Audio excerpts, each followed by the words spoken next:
D Srinivas HM PM SHRI ZPHS boys మానికోలో. ఈరోజు మా పాఠశాలలో జీసీఈసీ క్లబ్ సమావేశం జరిగింది.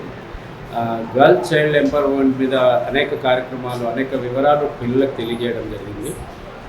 అడాల్సెంట్లో ఉన్న కౌమార దశలో ఉన్న అమ్మాయిలందరికీ వాళ్ళ జీవితానికి సంబంధించిన లైఫ్ స్కిల్స్ నేర్పడం, అపోహలను తొలగించడం, ఆరోగ్య విద్య చెప్పడం, ఫైనాన్షియల్ లిటరసీ చెప్పడం, ఇంకా షీ టీమ్స్ గురించి అవగాహన చేయడం, వాళ్ళలో ఉన్న ఏదైనా సందేహాలు ఉంటే నివృత్తి చేయడం, వాళ్ళు సొసైటీలో నేర్చుకోవాల్సిన పద్ధతులను గురించి ఎక్స్ప్లెయిన్ చేయడం, రెడీ చేయడం, సీనియర్స్ అంటే సిటిజన్షిప్ కోసం స్కూల్ ఏజ్లోనే తయారు చేయడం ఈ మీటింగ్ యొక్క ఉద్దేశం. ప్రతి 2 నెలలకు ఒకసారి అవుతూ ఉంటుంది. దీన్ని ఈరోజు మా స్కూల్లో జరుగుతూ ఉంది. దానికి లేడీ కానిస్టేబుల్ని పంపించిన సిఐ గారికి ధన్యవాదాలు తెలియజేసుకుంటా ఉన్నాం. ఈ కార్యక్రమంతో పిల్లలకి ఎంతో లాభమని నేను భావిస్తాను. జెడ్పిహెచ్ఎస్ బాయ్స్ మాన్కొండూరు నుంచి మాట్లాడడం జరుగుతుంది.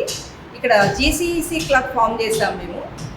దానికి చైర్పర్సన్గా మా హెడ్ మాస్టర్ గారు, నేను, నా పేరు నలిన్, నాది ఇంగ్లీష్ బోధన చేస్తుంటాను స్కూల్లో.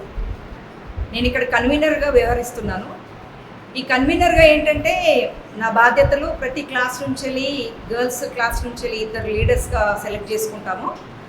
అలా 6th to 10th క్లాసెస్ వరకు 2 లీడర్స్ సెలెక్ట్ చేసేసుకొని ఈ చైర్పర్సన్ ప్లస్ నేను కన్వీనర్గా ప్లస్ ఈ స్టూడెంట్ లీడర్స్ అండ్ మాకు దగ్గర పోలీస్ స్టేషన్లో ఉన్నటువంటి ఒక లేడీ కానిస్టేబుల్ గారు, మేమందరం కూడా ఒక team మెంబర్స్గా వ్యవహరిస్తుంటాము.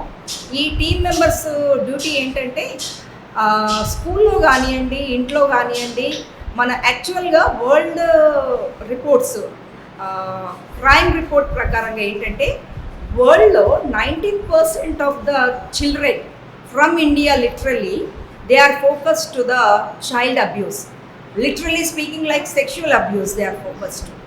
So there is a need and urgency for everyone to act and give support to the children.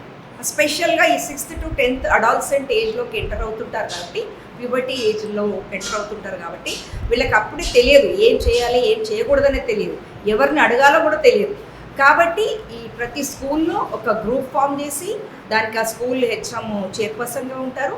So మేమందరం కలిసి వాళ్ళకి ఏదైనా ప్రాబ్లమ్స్ వస్తే ఎలా సాల్వ్ చేయాలి అని స్కూల్లో పరిధిలో నైబర్హుడ్ తోటి ఎలా బిహేవ్ చేయాలి, ఇంట్లో వాళ్ళతో ఎలా బిహేవ్ చేయాలి, ఎవరన్నా కానీ వాళ్ళు ఎవరన్నా చెడుగా వ్యవహరిస్తున్నారు వాళ్ళతోటి అంటే ఎలా గుర్తించాలి, like bad touches and good touches గురించి ఇంకా డీటెయిల్గా సేఫ్ ప్లేసెస్, అన్సేఫ్ ప్లేసెస్ అని, ఒక ట్రస్టెడ్ లేడీని ఎలా నమ్మాలి, అందులో ఇంట్లో అయితే అమ్మ, స్కూల్లో అయితే టీచరు, అది కూడా సేఫ్గా. అంటే ఇక్కడ ప్రతి క్రైమ్ రేట్ ఎందుకు పెరుగుతుంది అంటే దగ్గర వాళ్ళే మోసం చేయడం వల్ల. అది నిజంగా this is very hard to digest. దగ్గర వాళ్ళ రిలేషన్స్లోనే మోసం చేయడం వల్ల ఈ సెక్షువల్ అబ్యూస్కి గురవుతున్నారు.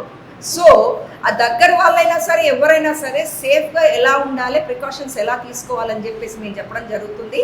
So this last year also we have started PM Shri school నుంచి వెళ్ళి ఇది ఒక గ్రూప్ లాగా ఫామ్ చేసేసి దీనికి నేను డిఆర్పిగా కూడా వ్యవహరించాను. మొత్తం డిస్ట్రిక్ట్ అందరికీ కూడా, టీచర్స్కి అందరికి కూడా అవేర్నెస్ ఇచ్చేసి అందరినీ కలిపి స్కూళ్ళలో ఇలా ఫామ్ చేయాలని చెప్పి ఈసారి చెప్పడం జరిగింది.